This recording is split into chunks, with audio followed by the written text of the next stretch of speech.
गाय और सूअर की चर्बी चढ़ाना शुरू कर दी। हमारी आस्था पर आघात किया, हमारे सेंटिमेंट्स पर प्रहार किया।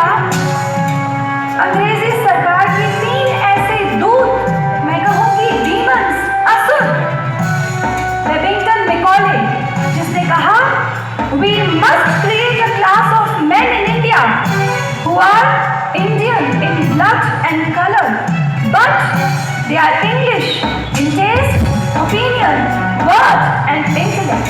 और बड़े अफसोस की बात है कि आज जिस समाज में हम रहते हैं, भारत में होकर भी ये समाज अपने आप को यूरोपियन कहलाने में गर्व महसूस करता है। फिर चाहे वो वेस्टर्न फूड हो, वेस्टर्न क्लोथिंग हो या वेस्टर्न सिनेमा ही क्यों ना हो। अंग्रेजी सरकार का दूसरा असुर मैक्स मुलर, जिसने हमारे वेदों को, हमारे शास्त्रों के अर्थों को अनर्थ कर दिया, मिस इंटरप्रेट किया, रॉन्ग इंटरप्रिटेशन करके भर दिया समाज को मिसलीड करने के लिए।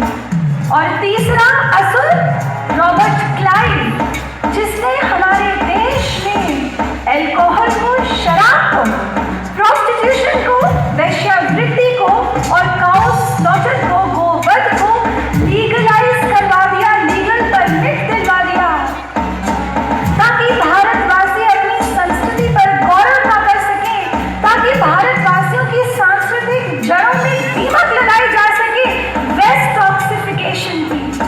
ऐसे में भारत की भूमि पर एक ऐसी चिंगारी ने जन्म लिया था जो भारत की आजादी की लड़ाई